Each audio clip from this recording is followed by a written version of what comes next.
매일 성경 묵상을 돕는 해설 가이드입니다. 안녕하세요. 묵상 코치입니다.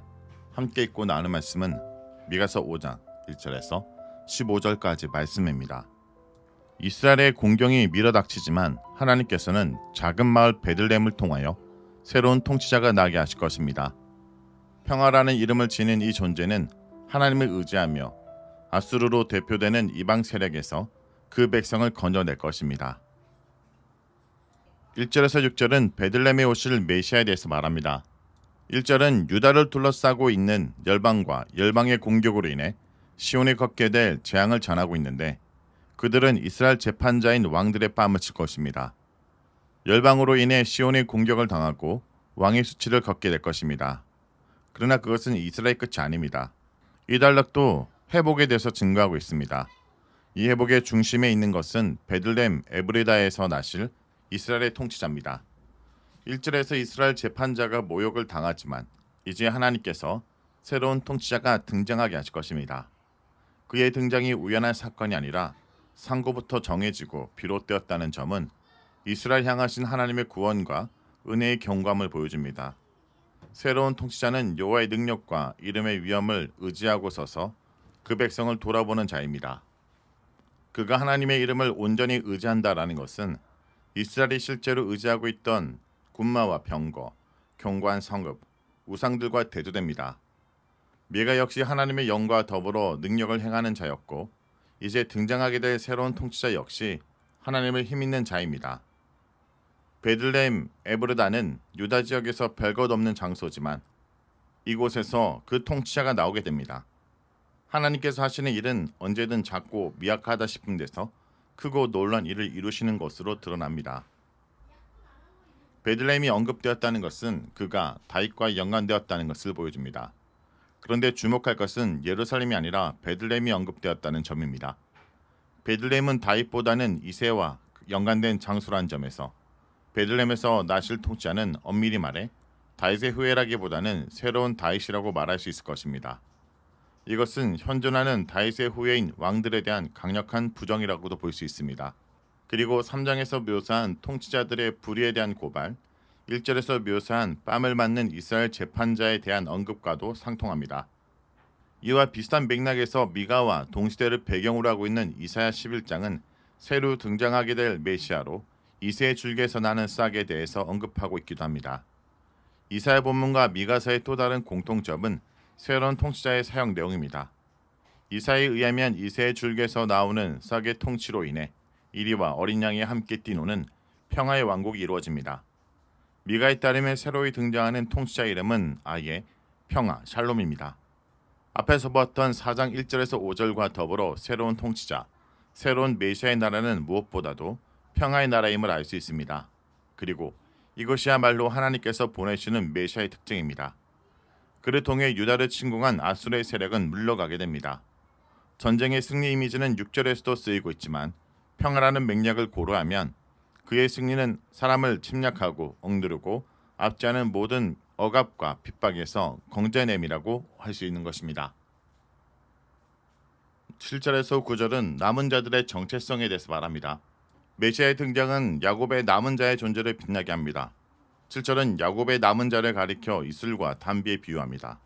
이슬과 담비를 통하여 작물들이 풍성하게 자라듯 야곱의 남은 자는 열방 가운데 두신 하나님의 이슬이고 담비입니다. 또한 7절은 이슬과 담비의 속히 사라짐을 강조하고 있어서 야곱의 남은 자를 통한 은혜가 언제고 계속되는 것이 아님을 보여줍니다.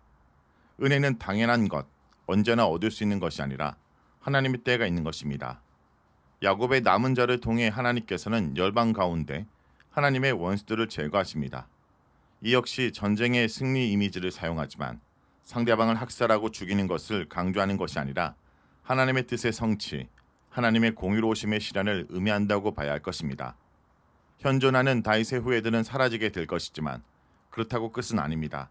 하나님께서는 베들레헴에서 새로운 다윗이 등장하게 하실 것이며 그를 통해 열방 가운데 살아가는 야곱을 영화롭게 하실 것입니다. 10절에서 15절은 백성을 향한 계획과 열방을 향한 심판입니다. 4장과 5장이 전체적으로 하나님께서 베푸실 회복에 대한 말씀이었다면 5장 10절 이하는 다시금 이스라엘에 임할 심판을 소개합니다. 그리고 이 흐름은 7장 6절까지 계속됩니다. 4장 12절에서 13절이 회복을 말하되 심판 단락 이후에 등장하여서 심판 이후에 임하게 될 회복을 전했습니다. 이제 5장 10절 이하의 심판 말씀은 회복에 대한 말씀들 이후에 놓여서 하나님의 심판이 심판 자체의 목적이기보다는 심판을 통한 회복, 즉 이스라엘을 단련하고 정련하심의 목적이 있음을 깨닫게 합니다. 하나님께서 심판을 통해 제거하시는 것은 크게 두 가지입니다. 첫째는 군마와 병거, 경관 성읍입니다. 이스라엘이 열방처럼 왕을 원했던 것은 강력한 군대가 지키는 나라를 기대했기 때문이지만 이스라엘은 그러한 것들로 지켜질 나라가 아닙니다. 8세기 번영기의 이스라엘에게는 군마와 병거, 경관 성들이 있었지만 하나님께서는 이들을 모두 부수어버리십니다. 이방 민족들에 의해서 이스라엘이 패배하게 되는 것이지만 미가서 본문은 이 모든 파괴와 제거가 하나님에 의한 것임을 분명히 해두고 있습니다. 이스라엘은 군사력이 약해서 패하는 것이 아닙니다. 이들이 패하는 것은 하나님께서 그들로 패하게 하시기 때문입니다. 둘째는 이스라엘 가운데 가득한 복슬, 우상, 주상, 아세라 목상 등입니다. 이스라엘은 여호와의 백성으로 부름받은 이들이나 여호와가 아닌 다른 것들에 굽신거리고 다른 것들에 빌고 손으로 만든 우상들의 제사였습니다. 그러나 그러한 우상과 복술은 결코 이스라엘을 구원할 수 없었습니다.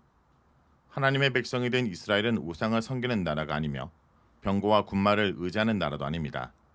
결론적으로 이 단락은 병거와 군마, 경관 성들과 우상과 목상, 주상 등을 나란히 병행시키고 있습니다. 이에 따르면 우상 숭배와 군사력 숭배가 전혀 다른 내용이 아닙니다. 그리고 이전에 다룬 2장과 3장에서는 이스라엘 가운데 가득한 사회적 불의들이 고발되고 있습니다. 이러한 내용을 연결해 보면 우상 숭배, 군사력 증강에 대한 신뢰, 가난한 자를 억압하고 짓밟으며 빈부격차가 극심해지는 사회는 서로 불가분의 관계임을 알 수 있습니다. 하나님께서는 이에 대해 이스라엘 심판하시며 죄가하십니다. 그를 통해 무엇이 이스라엘에 있어야 하며 어떤 것들이 없어져야 하는지 분명히 하십니다. 성도 여러분, 오늘은 기쁜 성탄입니다. 성탄을 맞이하여 한 해를 돌아보게 됩니다. 그리고 스스로에게 질문하게 됩니다. 올해 나는 얼마나 이루었는가? 얼마나 성장했는가? 얼마나 잘했는가? 그러나 성경은 우리에게 다시 질문합니다. 너는 한 해 어디에 머물고 있는가? 말씀은 내 삶에 어디까지 들어왔는가? 그리고 이 질문 앞에 오늘 본문에 등장하는 베들레헴이라는 장소를 주목하게 됩니다. 베들레헴은 단순히 작은 곳이 아니라 룻기를 배경으로 말씀이 온전히 이루어진 장소입니다. 룻기는 이방 여인의 믿음의 선택의 이야기 같지만 더 나아가 룻기에 등장하는 룻과 나오미와 보아스가 하나님의 말씀을 온전히 지켜 살아가는 내용입니다. 그러므로 베들레헴은 아주 작은 곳이지만 사사시대에 말씀이 온전히 이루어지므로 하나님이 그곳 가운데 해세들을 베푸는 내용입니다. 그러므로 미가서의 예언은 단순히 출생지 예언이 아닙니다. 말씀을 온전히 이루며 사는 사람들이 있는 곳이 이 시대에 소망과 희망이 있는 곳이라는 것입니다. 오늘 우리 또한 마찬가지입니다. 우리가 있는 곳이 비록 작고 소외된 곳일지라도 말씀대로 살아간다면 그곳이 예수가 나시는 희망의 장소 베들레헴이 될 수 있다라는 것입니다. 오늘도 우리가 있는 곳에 말씀 안에 머물며 작은 베들레헴으로 만들어 나가는 여러분이 되길 간절히 기도합니다. 주님, 이 시간 미가 선지자의 음성을 통해 우리의 영혼을 깨워주심을 감사드립니다. 베들레헴의 작은 고을을 택하셔서 영원한 생명을 잉태하게 하신 주님, 오늘 나의 보잘것없는 일상과 남모르는 눈물 속에도 주님의 영광을 심겨 주옵소서. 우리가 의지했던 헛된 우상들을 내려놓습니다. 내가 만든 견고한 성읍들이 무너질 때 원망 대신 오직 주님만 나의 참된 피난처임을 고백하게 하옵소서. 무엇보다 우리가 있는 곳이 작은 곳일지라도 말씀으로 살아갈 때 그곳이 이 시대의 베들레헴이 될 수 있다는 것을 잊지 않게 하옵소서. 예수님의 이름으로 기도합니다. 아멘.